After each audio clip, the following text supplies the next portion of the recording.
Glória a Deus, é uma alegria poder estar aqui, né? Quase me sentindo de casa. Já tivemos aqui alguns momentos, né, com os irmãos e realmente, assim, é bom a gente poder estar junto com quem temos comunhão, né?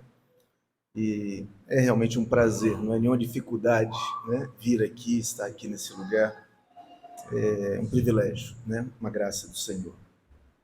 Quero agradecer ao pastor Alex, né, pela oportunidade, né, de estar aqui, juntamente com o pastor Giliard, e agradecer também à igreja por tudo que tem feito por nós, pelas intercessões, pelas orações e pela ajuda que tem nos dado. Inclusive, durante essa viagem, tivemos um problema no carro e eu compartilhei com o pastor Giliard e ele prontamente nos ajudou através da igreja e louvamos a Deus. Louvamos a Deus pela vida dos irmãos. Em gratidão a Deus, realmente, nós estamos aqui nessa noite, agradecidos a Deus.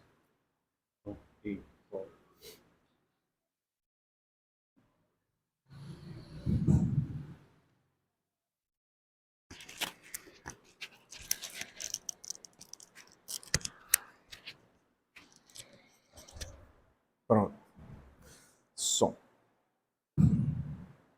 Som. Som. Ei. Oi. Som. 1, 2, som. Ei. Eu acho que deu certo agora. Amém. Glória a Deus, irmãos. Irmãos, quero também fazer menção, já foi feita menção aqui do irmão Domingos, irmã Sandra, né? Congregaram conosco ali no bairro Bela Vista, né? Quando pastoreamos ali aquela congregação, alguns anos atrás, né? Aqui em Guarapari. E hoje, né? Sabendo que estaremos aqui ministrando a palavra do Senhor, vieram aqui, né, cultuar a Deus juntamente conosco. Eu louvo a Deus pela vida deles. Irmão Domingos, juntamente com a... Juliane? Juliane, gravou um hino, né, que Deus nos deu. Esteve lá em casa um tempo atrás, lá no Ceará, e aí eu compartilhei com ele, né, a letra de um hino, uma melodia, e ele então pegou já uns acordes que o Mateus e o irmão lá, Daniel, tinha já iniciado e aprimorou, né, e gravou esse hino, né, e uma bênção, né, ficou muito boa, né, a gravação. Agradecer também minha irmã, né, por ter vindo também conosco.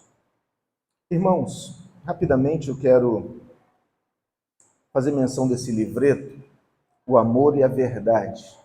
Alguns irmãos daqui já têm esse livreto, foi um poema que Deus me deu a graça de escrever. Esse poema, ele fala da criação até a ressurreição de Jesus. É um livreto interessante para a gente ter uma visão geral do Evangelho, aquelas pessoas que, novos convertidos, pessoas que querem ter uma visão mais ampla do Evangelho, no sentido de começo, meio e fim, a questão da criação, a questão do pecado, a questão da redenção e a questão da ressurreição de Jesus. Então, esse livreto, ele é muito didático nisso, inclusive tem as estrofes e tem as referências, tá certo? Então você pode tanto ler quanto presentear para alguém, tá certo? E eu não tenho muitos livretos, não trouxe muitos, mas se alguém quiser, depois eu posso conseguir, um pouquinho mais. E eu queria doar para os irmãos, aqueles que tiverem interesse, gratuitamente, tá certo? O Mateus está com alguns ali. No final do culto, os irmãos, se tiverem interesse, é só pedir a ele, de graça, tá certo? Então, como eu disse, tem poucos, mas se tiver alguém depois que ficar sem, eu posso passar para o pastor Alex ou o pastor Giliard, e ele então cede aí para os irmãos, tá certo? Vale a pena, principalmente, você presentear para alguém que ainda não conhece o Evangelho, tá certo? Então, ficou muito bom, né? Então é isso, irmãos. Irmãos, vamos meditar na palavra do Senhor. Eu convido os irmãos a abrir comigo as suas Bíblias. Em João, Evangelho segundo escreveu João, no capítulo de número 2.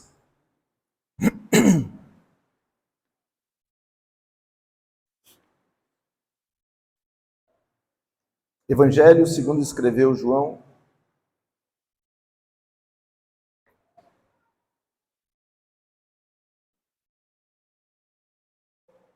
capítulo de número 2.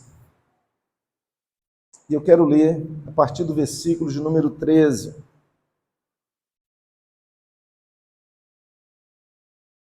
João, capítulo 2, a partir do versículo 13. Os irmãos acharam? Bem, diz assim a palavra do Senhor. Estando próxima a Páscoa dos judeus, Jesus subiu para Jerusalém. Achou no templo os que vendiam bois, ovelhas e pombas e os cambistas assentados. Tendo feito um chicote de cordas, lançou todos para fora do templo, bem como os bois e as ovelhas. Espalhou o dinheiro dos cambistas, derrubou as mesas. E disse aos que vendiam pombas: Tirai daqui estas coisas, como ousais transformar a casa de meu pai em mercado? Seus discípulos lembraram-se de que está escrito: o zelo da tua casa me consumirá. Então os judeus perguntaram: que sinal miraculoso nos mostras para provar que tens autoridade para fazer isso?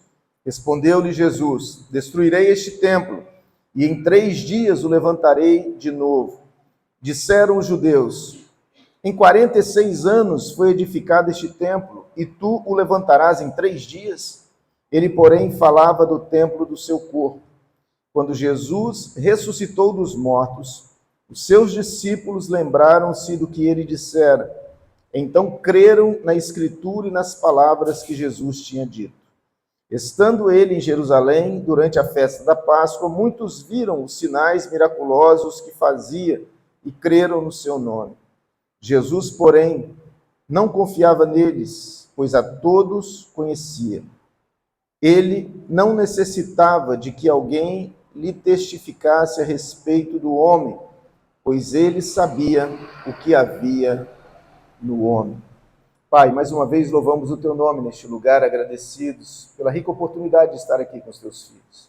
Fala conosco, Senhor, que tudo seja para a tua honra e tua glória, o teu louvor. É o que nós pedimos em nome de Jesus. Amém. Os irmãos podem se assentar, por gentileza.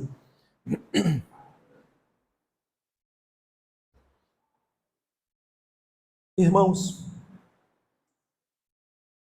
existem alguns jargões no meio evangélico, entre eles, Deus está na casa, né? Deus está na casa, né? Às vezes quando o culto está muito avivado, né? Quando as pessoas às vezes não têm muita consciência, né? De a presença do Senhor, e a pessoa fala assim: irmãos, Deus está na casa. Eu não concordo muito com esses jargões, mas eu quero fazer menção dele apenas para nós refletirmos da seriedade de Deus estar no templo. Quando Jesus entra no templo, quando Jesus está na casa, né? Quando Jesus está em um lugar. Esse texto, ele é importante por vários motivos. Primeiro, porque é a palavra de Deus, e a Bíblia diz que toda palavra da Escritura, ela serve para nossa edificação, exortação, né? E, além disso, o lugar que ela está.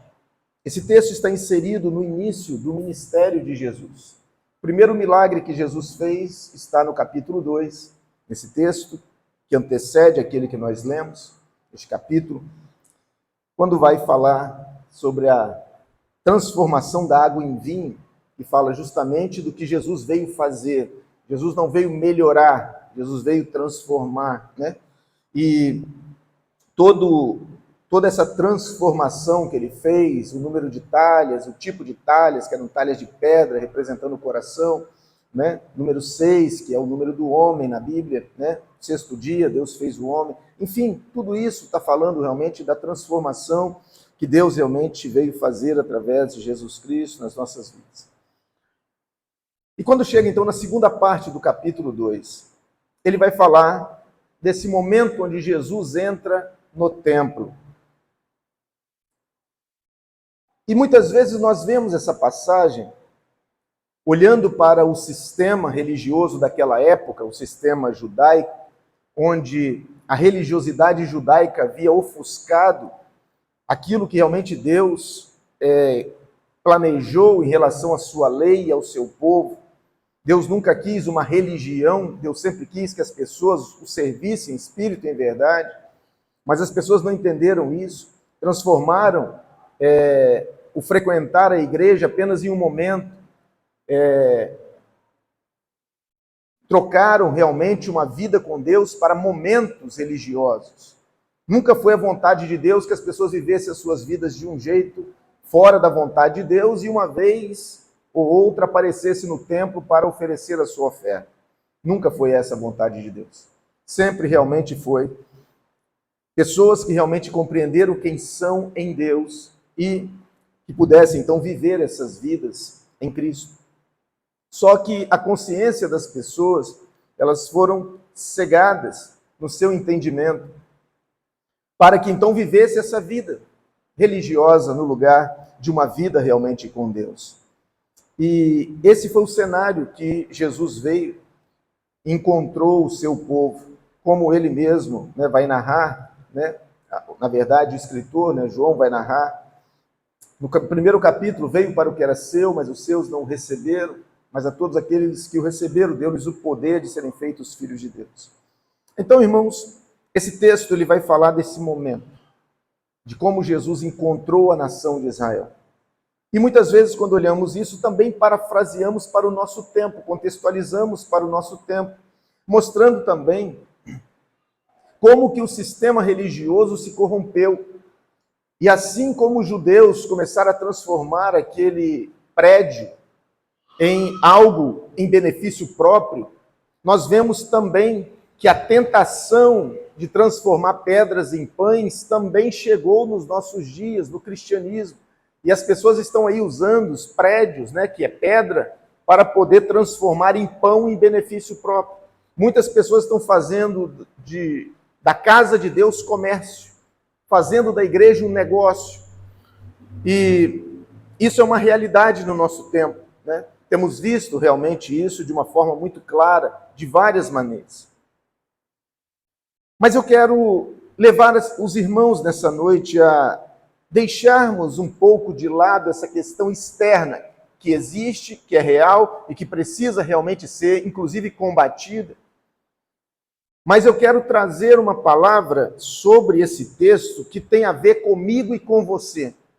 Porque muitas vezes nós temos o hábito de olhar o que o outro está fazendo de errado. Temos a facilidade de olhar o cisco no olho do outro sem tirar a trave que está em nós. E nós vamos ver nesse texto que para nós, inclusive, sermos úteis e podermos influenciar, então, pessoas de uma forma contrária ao que está aí no sistema religioso, nós precisamos tirar a trave que está no nosso olho, precisamos realmente olhar esse texto de uma forma pessoal. O que isso aqui tem a ver conosco? E nós vamos meditar nesse texto numa perspectiva da purificação do templo, mas em relação ao verdadeiro templo. Porque a Bíblia diz que Deus não habita em templos feitos por mãos humanas, mas o nosso corpo é o templo e morada do Espírito Santo. Então, se Jesus chegou num prédio e pôde dizer isso aqui, o que estão fazendo da casa do meu pai, estão fazendo negócio, estão transformando a casa do meu pai num covil de ladrões, o que você acha que realmente Jesus vai encontrar num coração de um pecador quando realmente ele entra lá? E é isso que nós precisamos atentar. Como está o nosso coração?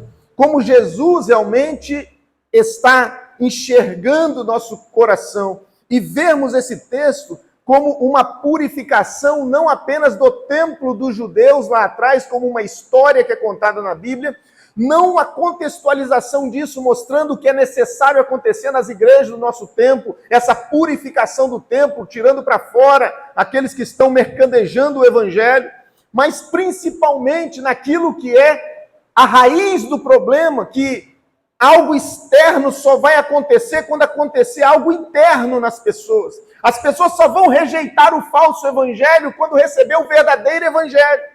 Porque se existe falsos profetas, é porque existe falsos crentes buscando falsos profetas. Se existe falsos pastores, é porque existe falsas ovelhas querendo ser pastoreadas por falsos pastores. Então tem mercado, tem demanda para a oferta. Tá certo? Então, nós vemos que é preciso que realmente nós mudemos a nossa consciência, o nosso coração, para que então nós possamos ajudar outros a tirar o cisco que está nos olhos dele. E então, nessa perspectiva que eu quero compartilhar esse texto com os irmãos, na questão da purificação do templo como uma visão pessoal de santificação. O que realmente Cristo está nos ensinando nesse texto em relação à santificação pessoal, quer dizer, a minha e a sua. Então, a partir desse momento, não gaste o seu tempo, ou não deixe a sua mente divagar sobre os problemas da igreja. O que está acontecendo na igreja no nosso tempo? Não pense nisso. Olhe para o seu coração e pense nisso aqui que vai ser pregado a partir desse momento. Nós vemos na Bíblia que a Bíblia é bem clara quando ela diz que o nosso corpo é templo e morada do Espírito Santo. 1 Coríntios, capítulo 3, versículo 16 diz isso. 1 Coríntios, capítulo 6, versículo 19 também. Paulo vai mencionar isso, né? Ofereceis os vossos corpos como sacrifício vivo, santo e agradável a Deus. Vai falar sobre essa questão do nosso corpo ser templo e morada do Espírito Santo e muitas outras passagens, né? Ele vai mencionar que o nosso corpo é o templo do Espírito Santo. No contexto aqui do texto, nós vemos que o templo havia sido transformado em um comércio, em um mercado. Quer dizer, quando você comercializa uma coisa, você quer agradar o outro, você quer convencer o outro a levar a sua mercadoria, você então negocia ali dentro. E às vezes também no nosso coração, quando nós realmente nos afastamos de Deus, como era o caso do povo judeu, que se afastou de Deus, foi se aproximando, foi entrando dentro do templo aquilo que desagradava a Deus, aquilo que era contrário a Deus. Você imagina que o propósito de Deus era que houvesse o templo para que as pessoas pegassem as suas ofertas, um animal principalmente, e levassem lá para poder oferecer o seu sacrifício. Esse animal deveria ser criado pelas pessoas. Você imagina você pegar o melhor do seu animal, seja boi, seja pomba, seja ovelha. Imagina você criar um animal, você vê ele nascer, você cuidar dele, e quando ele completar o tempo determinado, cerca de 1 ano, você então levar esse animal que você conviveu com ele, que você cuidou, que era o melhor, o mais bonito, perfeito. Imagina as crianças brincando com a ovelhinha quando nasceu, com o bezerrinho, tá certo? E aí então você ia criando esse animal. E com certeza isso geraria um vínculo afetivo com as pessoas. E aí então ia chegando o dia. Está chegando o dia de levar ele para quê? Para ser morto. E por que esse animal seria morto? Por causa do meu pecado. Imagina a consciência, imagina o processo, imagina saindo de casa, levando a ovelhinha, o filho falou, não pai, esse aí não, leve outro. Não meu filho, tem que ser esse aqui. Aí a mãe segurando a criança, porque a criança querendo segurar, não, esse aí não. Imagina, levando isso para ser morto. E ele chegar lá e entregar para o sacerdote, e o sacerdote degolar aquele animal, o sangue dele ser vertido. E a pessoa fala, meu Deus, por causa de mim, eu errei e esse animal é que está pagando pelo meu erro. Por que Deus queria que fizesse isso? Para justamente o judeu entender o que depois, lá na frente, Jesus faria com o seu próprio sangue, morrendo pelos nossos pecados. Mas os judeus foram mudando isso. Agora não precisava mais você criar o animal e ter todo esse valor afetivo com o animal. Agora você poderia chegar no templo e tinha lá à sua disposição ovelhas, bois, pombas. Os animais da oferta estavam todos disponíveis, você não precisava ter valor sentimental nenhum. Ah, me dê isso aí. E pagava o preço, pegava o animal, toma aí, sacerdote, mata. Não tinha mais o sentimento envolvido, que agora era um negócio. Você não viu aquele animal crescer, você não sustentou, suas crianças não brincaram com ele. Não era o melhor da sua criação. Não tinha sentimento envolvido, era só uma questão financeira. Eu paguei, levei o que eu comprei e está tudo certo. Cumpri o propósito que era entregar aqui uma oferta. Era isso que estava acontecendo. E então, o templo havia se transformado nesse comércio. Em Mateus capítulo 21, Jesus chama de covil de ladrões. Jesus, ele acha no templo, então, os que vendiam esses animais. Bois, ovelhas, pombas. Nada está na Bíblia por acaso, irmãos. E Deus não mandou oferecer esses animais por acaso. Quando você vai ver esses animais na Bíblia, eles têm um significado. Quando você vai ver a Bíblia falando de bois, você vai ver falar de trabalho. O boi era o trator da época.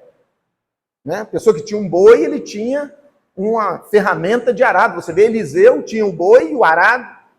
E ele então mata o boi e faz do arado uma fogueira e faz um churrasco e vai seguir Eliseu.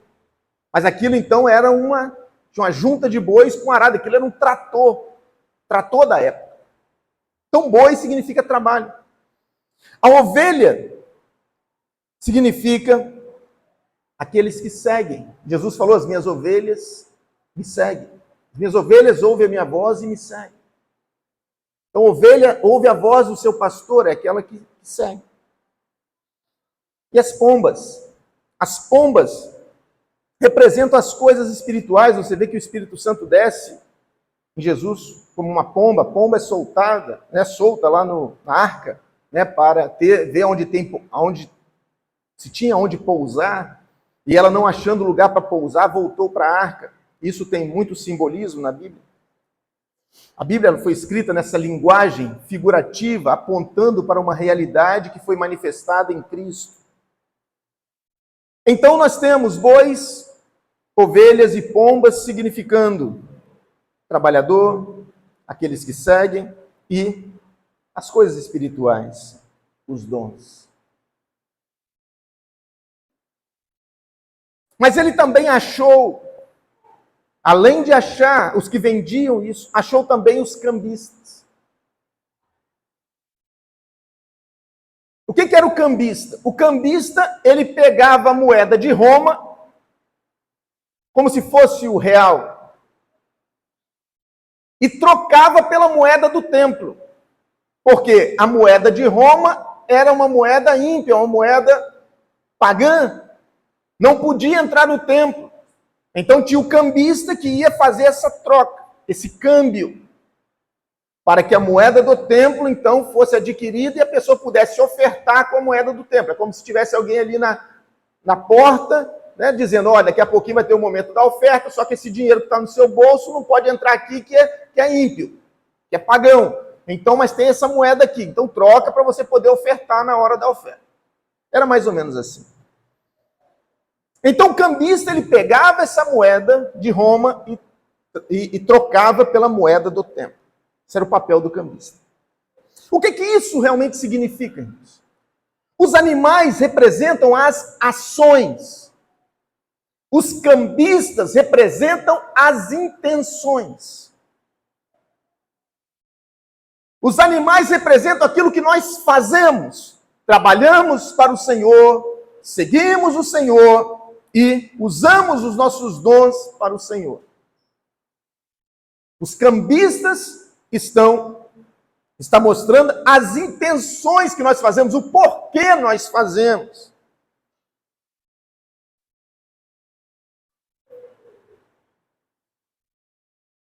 Quando nós olhamos essas duas áreas, ações e intenções, nós vemos que nós precisamos santificar tanto as nossas ações quanto as nossas intenções. Porque muitas vezes nós estamos fazendo a coisa certa, mas com o espírito errado. Os bois,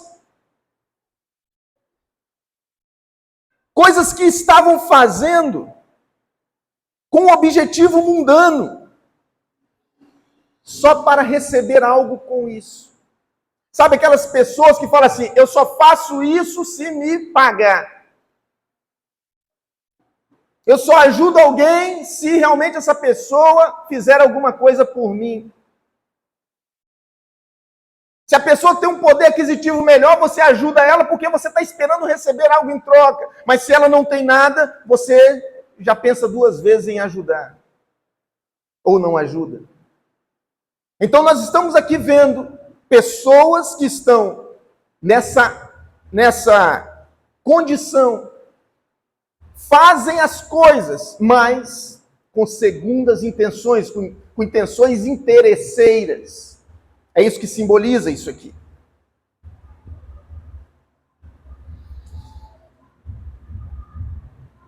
As ovelhas seguem a Jesus para ter coisas dessa vida.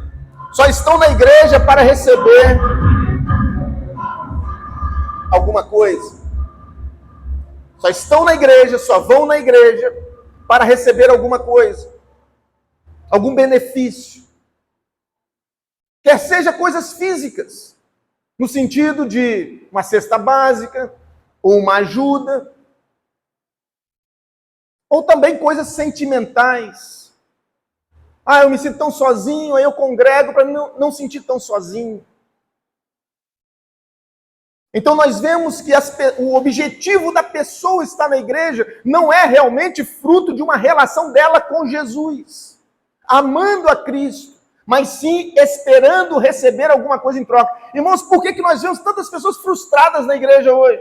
É porque as pessoas não vêm para Cristo no objetivo de realmente entender que a vida dela agora é de Cristo, e ela agora está ali para se doar em favor do outro em amor. Mas ela vem para Cristo para receber alguma coisa.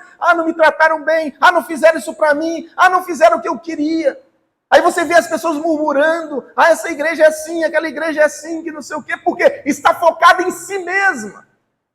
Não está realmente entendendo que o propósito do evangelho é fazer de você uma bênção, e não que você vá receber bênção. Nós vemos mais pessoas vindo para a igreja para receber bênção, para ser abençoada, do que para ser um abençoador. Irmãos, entenda algumas coisas que realmente assim é necessário para a gente compreender o tempo que nós estamos vivendo. Deus não recebe nada da gente. Guarde isso que eu estou te falando. Deus não quer nada da gente, Deus não recebe nada da gente. Deus não precisa de nada da gente. Sabe por quê? Porque a gente não tem nada. O que a gente tem, foi Deus que deu. Só que o ímpio não sabe disso, então ele rouba a Deus. Tem muitas pessoas preocupadas com Malaquias 3, roubará, pois, o homem a Deus? Em que nós temos te roubado? Nos dízimos e nas ofertas. O povo de Israel, irmãos, estava lá falando que Deus exigia deles 10%, por quê? Para mostrar que o que eles estavam fazendo e eles mesmos eram de Deus. Só que eles não tinham consciência disso. Mas quando vai chegar no Novo Testamento, irmãos, Deus não vai falar em dízimo. Deus não vai falar em oferta. Por quê? Ele diz, oferecei os vossos corpos como sacrifício vivo, santo e agradável a Deus, que é o vosso culto racional. Em Hebreus 10, ele vai dizer, sacrifícios e holocausto não quiseste, quer dizer, ofertas externas, mas corpo me preparaste. O conceito do Novo Testamento, irmãos, é que nós somos a oferta. Paulo, quando vai falar de oferta em 2 Coríntios capítulo 8, ele não vai falar de algo que você dá externamente apenas. Ele vai falar de algo que você dá externamente como consequência de algo que aconteceu antes. Ele diz, eles se deram primeiro a Deus e depois a nós. Deram além das suas posses. Porque se deram primeiro a Deus e depois a nós. Porque fizeram isso em amor. Uma pessoa pega uma coisa dessa fora de um contexto e no espírito desse tempo que está aí, a pessoa vai falar assim, então eu tenho que dar tudo que eu tenho para a igreja. Irmãos, esqueça isso. Mude a sua mente. A Bíblia está falando para você realmente se entregar a Deus, se entregar a Cristo em favor daqueles que estão à sua volta. Por que está acontecendo essas coisas dentro da igreja? Justamente por falta de entendimento. É claro que nós devemos ajudar aqueles que estão à nossa volta. Se estamos aqui congregando num lugar, com ventilador, com cadeira para a gente sentar, um lugar limpo, é porque esse aqui precisa ser cuidado, mantido, tem um aluguel para pagar. Nós precisamos ajudar. Mas o que Deus quer, irmãos, é que a gente realmente, a nossa vida seja repartida em favor do outro, em amor, daqueles que estão à nossa volta. Isso é uma consciência de evangelho que vai nos dar isso. Isso vai acontecer quando pessoas que se entregaram a Deus agora vão entender que tudo que ele tem não é dele, é do Senhor. A ceia representa isso. Jesus tomando o pão simboliza o quê? A vida dele. A vida dele. A vida dele simboliza o pão. Ele falou, eu sou o pão vivo que desceu do céu. Então ele pega o pão e dá graça. Fala assim, Deus, obrigado por esse pão, obrigado por essa vida que o Senhor me deu, que agora tendo essa vida, eu posso repartir ela em favor de muitos. Isso é o Evangelho. Então, se a minha vida é do Senhor, tudo que está envolvido com a minha vida é do Senhor. E Deus, então, agora pode usar, porque é dele, não é meu. Deus não está me pedindo nada emprestado. Deus não está me pedindo nada para me tirar nada. Tudo que Deus quer é que eu entregue aquilo que é dele. E esse é o nosso papel, irmão, de entender isso. A conversão nos ajuda a compreender isso. No sair do ventre da minha mãe, no tornarei para lá. E o que Deus colocou na minha vida entre um período e outro desse, entre o meu nascimento e a minha morte, é para que eu use para a glória de Deus. Do mesmo jeito que nós vamos vendo a Bíblia falando que Deus dá àquele que realmente lhe obedece, aquele que realmente segue a ele. Lá em Apocalipse 5 ele vai dizer, digno é o Cordeiro de receber o poder, a glória, a riqueza, a força, a sabedoria. Então Deus nos dá algo para quê? Para que a gente possa entregar a quem? Ao Cordeiro. Tudo que nós temos, irmãos, deve ser entregue ao Cordeiro. Só quem morreu para algo, irmãos, pode ter algo.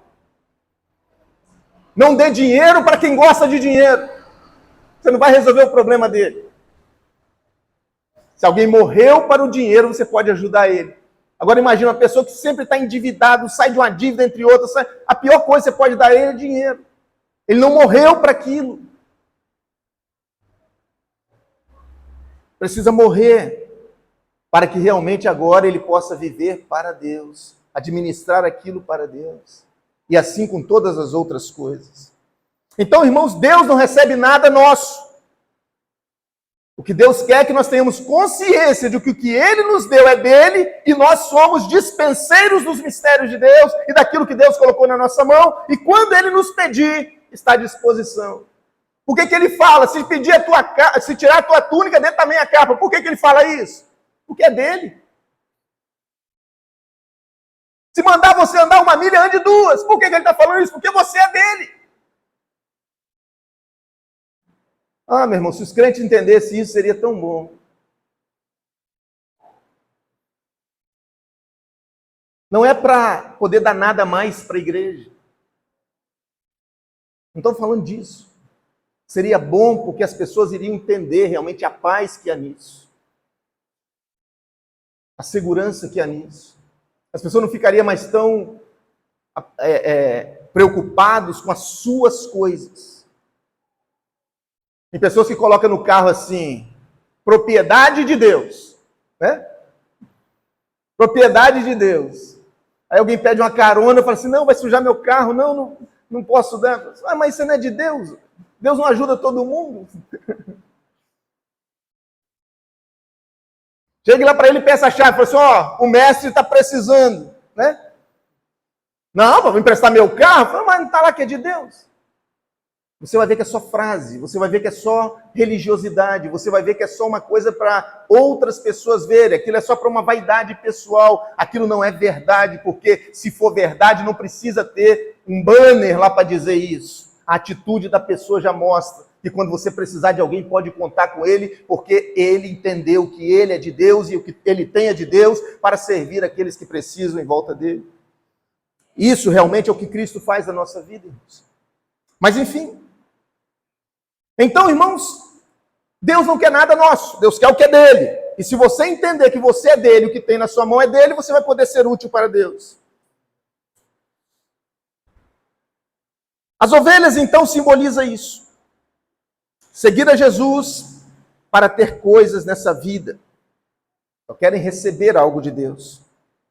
E as pombas, então, usam o que Deus lhes deu gratuitamente para ter vantagem pessoal. Usam um dom que Deus deu para adquirir coisas pessoais, atrair as pessoas para si. Ah, irmão, ora e Deus cura, então vamos lá fazer uma peregrinação na casa dele. Ah, ele tem um dom assim e ajuda as pessoas, então vamos lá. E a pessoa então começa a atrair as pessoas para si, levando vantagem pessoal naquilo que Deus deu a ele gratuitamente. Só te ajudo se você for útil para mim. Você já parou para pensar que na leitura Deus dá uma atenção especial a essas pessoas? Você vê que ele cita os que vendem bois, ovelhas. E a Bíblia diz que ele virou, versículo 16, ele disse aos que vendiam pombas. Ele não falou para os que vendiam ovelhas, nem vendiam bois. Mas ele disse aos que vendiam pombas, tirai daqui estas coisas, como ousais transformar a casa de meu pai em mercado. Como que você ousa pegar um dom que Deus te deu para negociar isso em benefício próprio?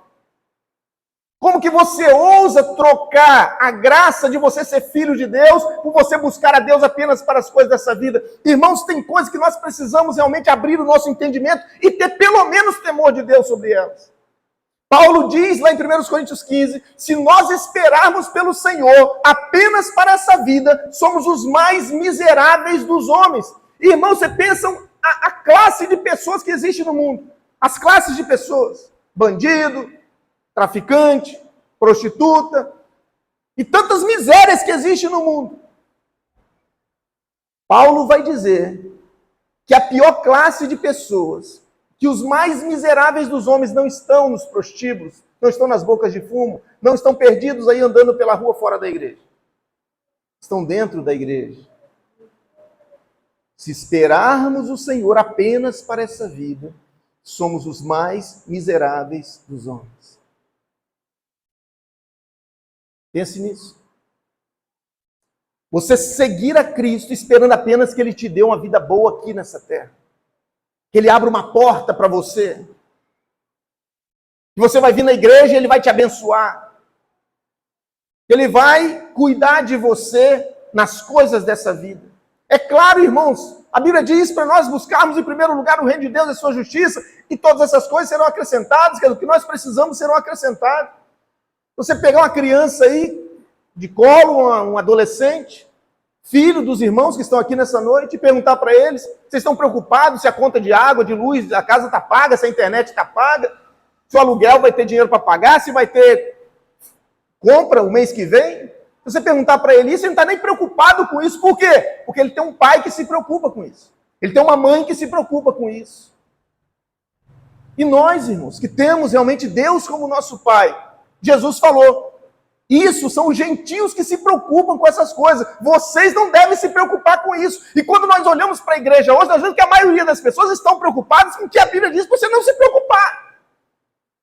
E porque você se preocupa com o que não é para você se preocupar, você deixa de se ocupar com aquilo que é para você se ocupar. Muita gente não está se ocupando porque está se pré-ocupando. Tá certo? Você deve se ocupar com o que Deus diz para você se ocupar. E servireis testemunhas, tanto em Jerusalém, Judéia e Samaria, e até os confins da terra. Busque o reino de Deus e a sua justiça. É isso que nós devemos nos ocupar. Mas nós preferimos nos preocupar com o que Deus disse para nós, não nos preocupar. Se você não se ocupar com o que Deus está mandando você se ocupar, você vai se preocupar com aquilo que não é para você se preocupar. Que é justamente o que o mundo está fazendo. Por que o mundo está ansioso, estressado? Por quê? Porque está preocupado com o que Deus disse para eles não se preocuparem. Mas eles não sabem disso porque não entendem o Evangelho. É por isso que Paulo disse que os mais miseráveis estão dentro da igreja, porque sabendo disso não vivem isso. Como disse alguém certa vez, pior do que o ateu, que insiste em dizer que Deus não existe, são os crentes que estão dentro das igrejas, dizendo que Deus existe, mas vivendo como se ele não existisse. É uma questão de consciência, irmãos. Tem uma consciência que precisa ser renovada. Paulo diz lá em Romanos 12, transformai-vos pela renovação do vosso entendimento. Isso quer dizer, você vai ser transformado pela renovação do seu entendimento. Quer dizer, se o seu entendimento não mudar, você vai ser a mesma pessoa, você não vai mudar. Você só vai ser transformado quando o seu entendimento for mudado.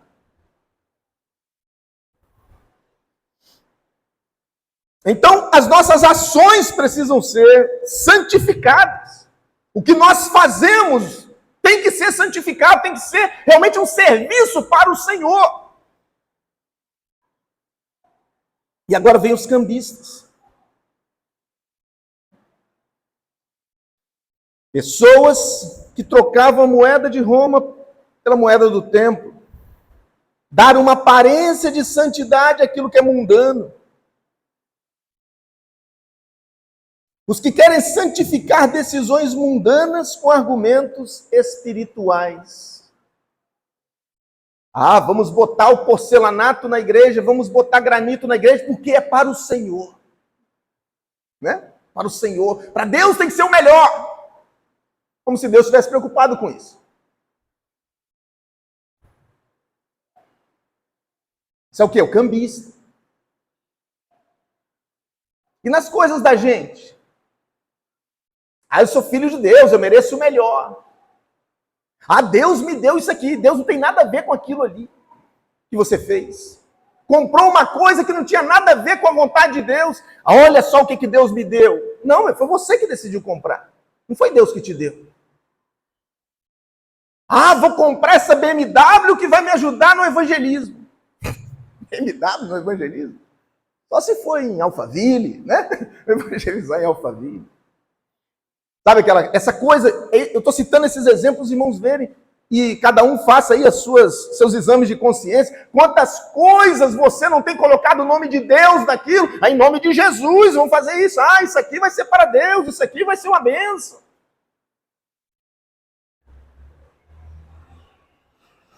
E você sendo cambista, pegando uma coisa mundana e transformando numa coisa santa. Isso, como eu falei, está acontecendo no sistema religioso, mas eu querendo trazer para cá. Você acha que essas novelas, aí, as novelas bíblicas, você acha que isso realmente é algo bom, irmãos? Primeiro, que não tem nada de Bíblia ali.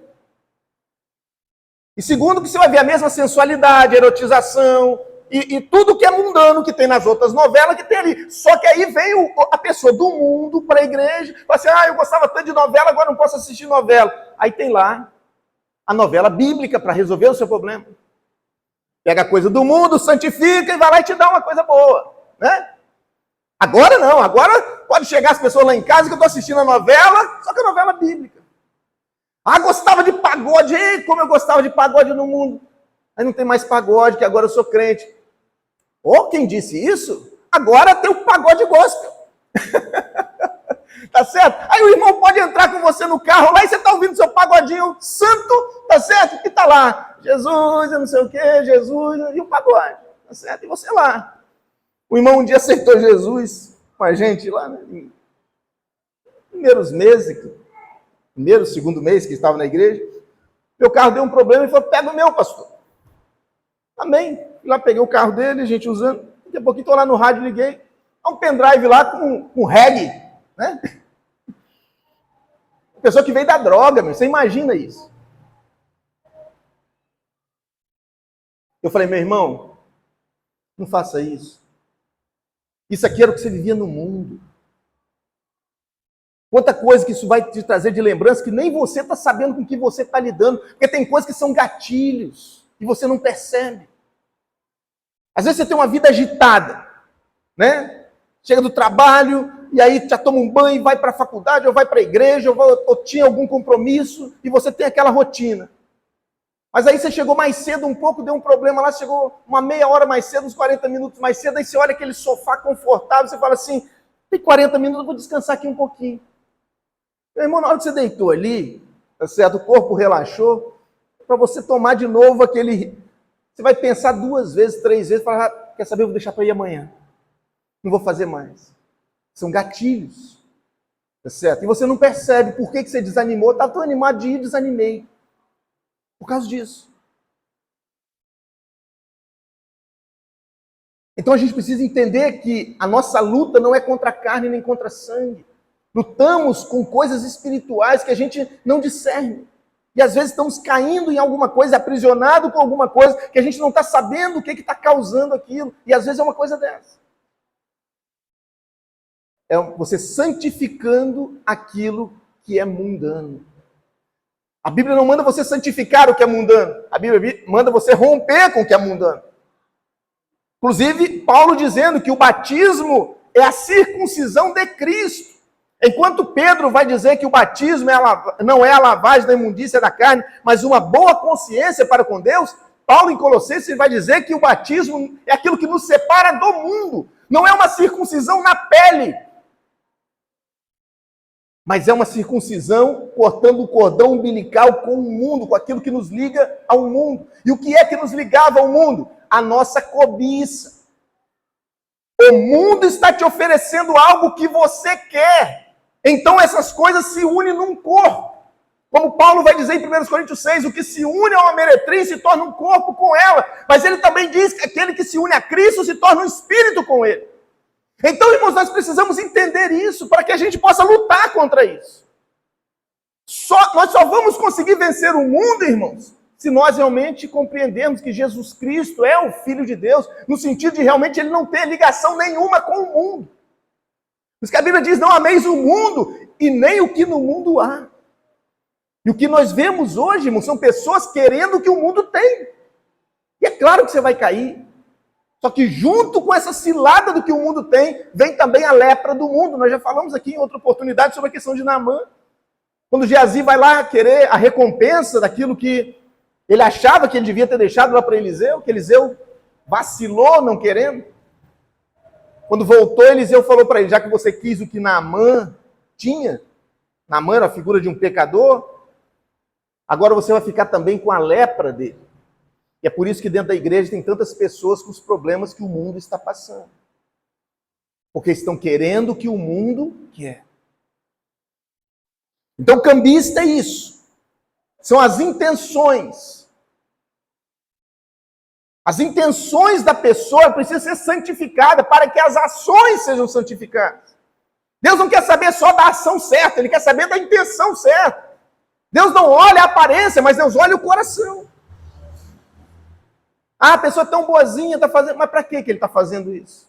Para que ele está dando isso? Para que ele está ajudando? Tem alguma coisa por trás daquilo ali? É cargo? É posição? É um benefício? É ajudando quem depois ele sabe que vai poder ajudar ele? Qual é a intenção que a pessoa está ajudando? Não são só as ações, irmãos. Às vezes as pessoas estão olhando só as ações, mas Deus não olha só as ações, Ele olha também a intenção.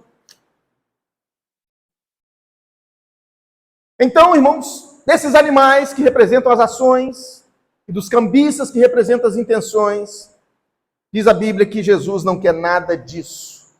Nada disso serve para Jesus. Espalhou o dinheiro dos cambistas, derrubou as mesas.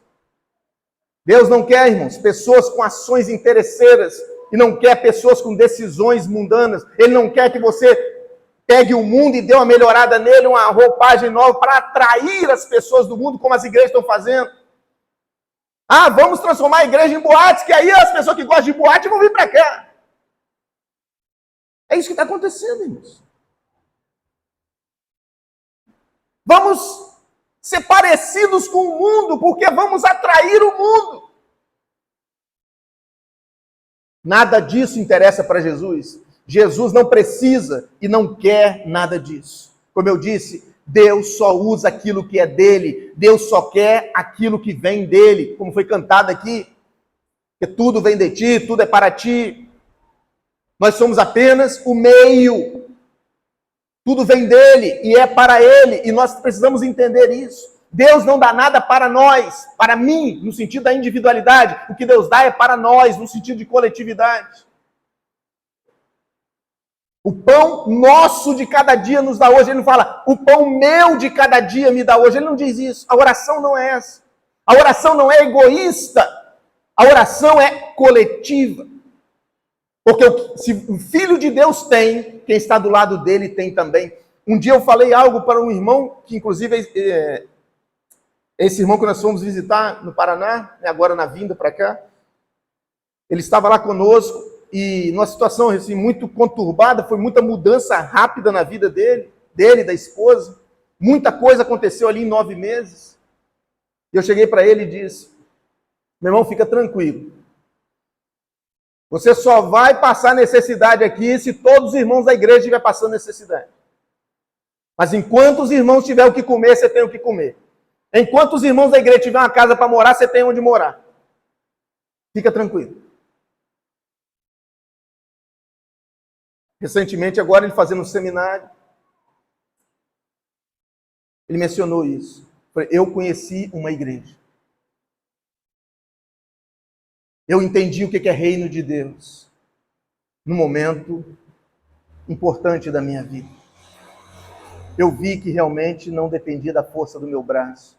Eu vi que realmente Deus estava ali. Justamente por causa das atitudes que não eram interesseiras. Jesus não quer nada que não seja dele. O que ele quer é restaurar as coisas ao modo de Deus, para que realmente as coisas sejam feitas do modo de Deus, pelas coisas de Deus, cumprindo o propósito de Deus. Tudo é de Deus. O problema da igreja hoje, irmãos, é que ela quer fazer algo diferente daquilo que está na Bíblia. O nosso trabalho não é fazer outra coisa, irmãos. Não é criar uma igreja no nosso modelo, a nossa imagem e semelhança. A nossa igreja, nosso propósito, a nossa missão é justamente olhar na palavra de Deus o que Jesus chama de igreja e se submeter à vontade dele, levando realmente a igreja a ser aquilo que a Bíblia diz que ela deve ser. E para isso nós precisamos batizar aqueles que creem, não batizar aqueles que querem. Ah, eu quero me batizar. Falo, não, meu irmão, isso não é critério para batizar. O batismo é para aquele que crê. Quem crer e for batizado será salvo. Batizar o que crê que Jesus Cristo é o Filho de Deus. Esse é o critério do batismo e nós não podemos mudar isso. O critério não é nosso, o critério é de quem morreu por essas pessoas. E nós também não podemos negar o batismo para aquele que creu. Porque não é nosso. Algumas pessoas falam assim, eu não nego ceia para ninguém porque a ceia não é minha, a ceia é do Senhor. Eu falo assim, é por isso que você deveria olhar com mais cuidado, porque não é sua. Se fosse sua, você dá para quem você quiser. Mas como é do Senhor, a Bíblia diz que o estrangeiro não participará dela. Quem come e bebe sem discernir o corpo, come e bebe para sua própria condenação, não discernindo o corpo do Senhor. O critério não é nosso, o critério é do Senhor.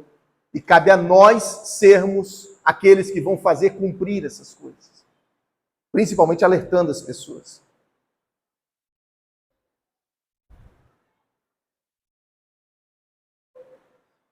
Jesus então entrou no templo e expulsou de lá essas coisas, essa consciência errada, essas atitudes erradas. Jesus entrou na nossa vida, irmãos. Amém? Quem não tem o Espírito de Cristo, esse tal não é dele. E o que ele encontrou no nosso coração, irmãos, quando ele entrou lá? Ele encontrou um boizinho, uma ovelhinha, um cambistazinho. O que ele tem encontrado, irmãos, no nosso coração? Não pense que Jesus está alegre com essas coisas. Jesus pegou um chicote, irmãos, e saiu expulsando. Existe algo, irmãos, que nós precisamos aprender com Jesus. E isso que Jesus está fazendo de uma forma visível, mostra o que nós devemos fazer. Agora, de uma forma espiritual. Porque o que é uma conversão, irmãos? Uma conversão é o Espírito de Deus fortalecendo o nosso espírito. Paulo vai dizer isso em Efésios capítulo 3. Ele vai dizer que ele ora para que nós sejamos fortalecidos pelo Espírito com poder no homem interior, para que Cristo habite pela fé nos nossos corações. Isso quer dizer o quê? Que o Espírito Santo vai fortalecer o homem interior, que é o nosso espírito, para que nós possamos expulsar do nosso coração aquilo que foi feito pelo pecado. Por isso que a Bíblia diz que o pecado não terá domínio sobre vós, porque sobre vós repousa o Espírito da glória de Deus. Maior é o que está em nós do que o que está no mundo. Não é só, irmãos, em relação a coisas externas, é principalmente no nosso coração. O erro de Adão foi não entender que o jardim que ele devia guardar era o seu coração. Ele achou que era o externo. Ele achou que só tinha que guardar ali, não deixar os bichos entrarem ali no jardim externo, no Éden. Lavrar e guardar o jardim, ele achou que ele foi chamado para isso. Ele não viu que aquilo que Deus chamou ele para fazer exteriormente era aquilo que ele devia fazer no seu próprio coração. Lavrar o seu coração para fazer produzir coisa boa e guardar para que não entrasse coisa ruim. Esse é o nosso papel. E agora o Espírito Santo nos dá o poder de fazer isso. Por isso que lá em 1 João ele vai dizer, quem é que vence o mundo, senão aquele que crê que Jesus Cristo é o Filho de Deus? Essa é a vitória que vence o mundo, a nossa fé. Fé em quem? No Filho de Deus. Crê que Ele é verdadeiro. Jesus falou que venceu o mundo. Eu venci o mundo. E se nós seguirmos a Ele, nós também vamos vencer o mundo. Não vamos ser cooptados pelo mundo. Não vamos usar as armas da milícia que o mundo usa. A Bíblia diz que as armas da nossa milícia não são carnais, mas são poderosas em Deus para a destruição de fortalezas. Derrubamos sofismas e toda altivez que se levanta contra o conhecimento de Deus. Irmãos, como que nós vamos nos levantar como igreja nesse tempo para refutar os conceitos errados que estão aí falando? Se nós realmente não entendemos o Evangelho. Se tem um tempo, irmãos, que a igreja deveria se debruçar sobre a Bíblia, pedindo misericórdia a Ele para entender os conceitos bíblicos, a vida de Deus, é esse tempo. Porque nós realmente estamos aí lutando, irmãos, com coisas que nós não sabemos. Quem é que tem autoridade para fazer isso? Quem que Deus dá autoridade para realmente limpar o templo, purificar o templo? Versículo 18.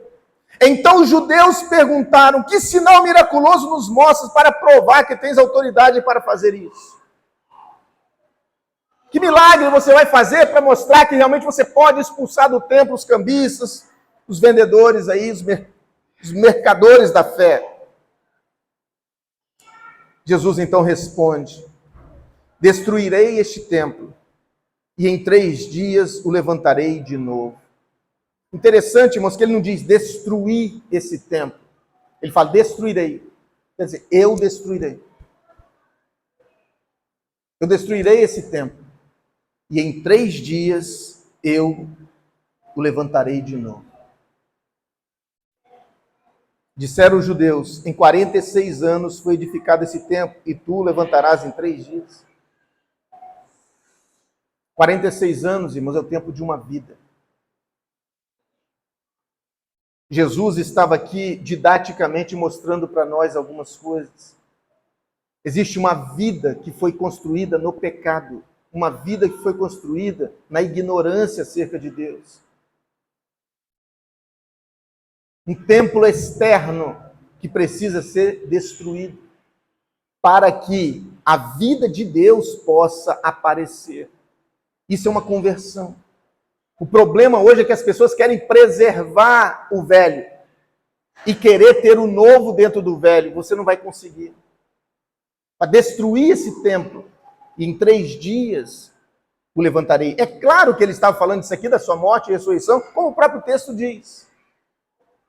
Mas a questão é que isso aqui não tem a ver apenas com isso. Ele está falando daquilo que deve acontecer conosco, porque há uma vida também da gente que precisa morrer, e uma vida de Cristo em nós que precisa nascer, ressuscitar.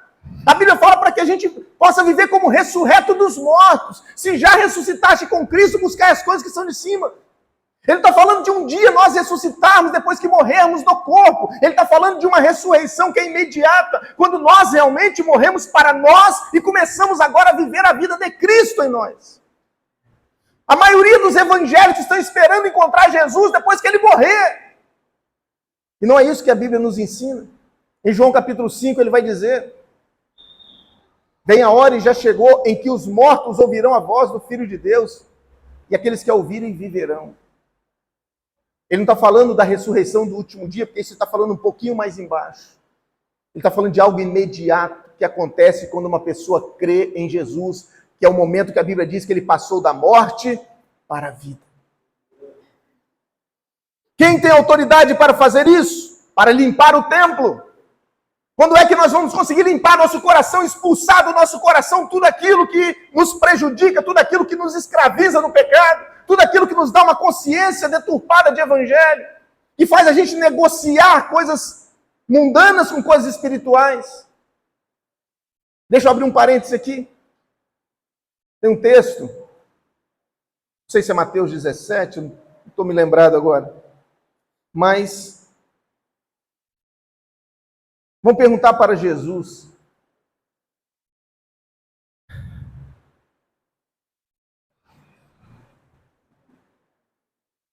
vão pedir para Jesus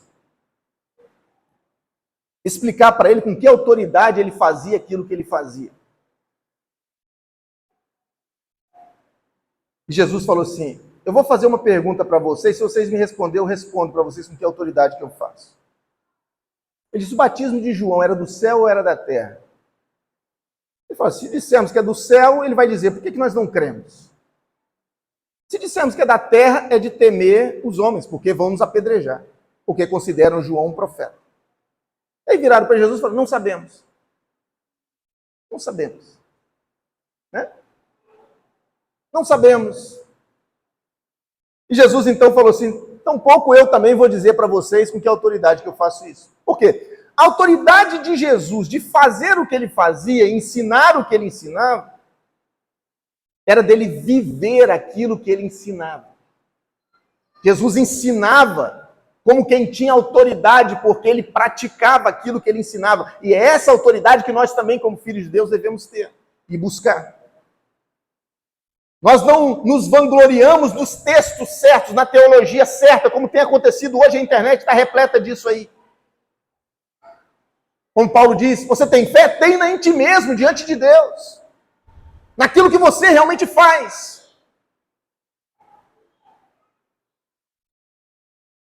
Então, nós trazendo isso para nós, essa pergunta que Jesus fez e essa resposta que os judeus deram, saindo pela tangente, tem coisas na Bíblia que nós também devemos nos confrontar.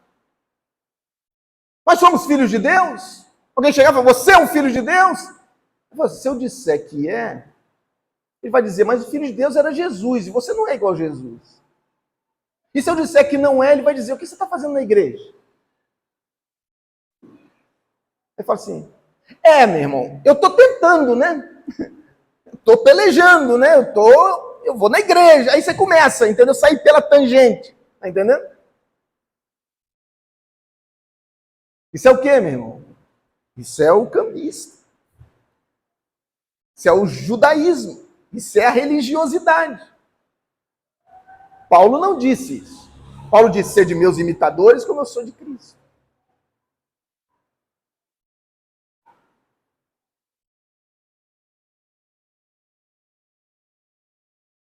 Isso, irmão, para quem não quer assumir responsabilidade. Eu sou um filho de Deus. E por que você é um filho de Deus? Porque a Bíblia diz que aquele que diz está nele deve andar como ele andou. E eu estou andando como Cristo andou.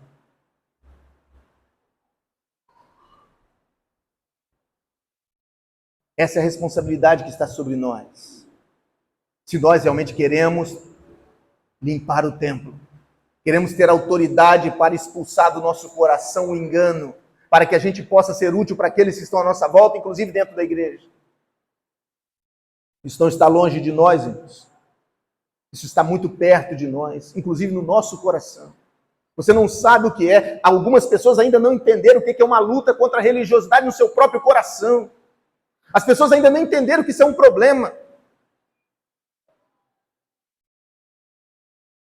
Eu falo para os irmãos lá no Ceará. Eu falo: irmãos, a diferença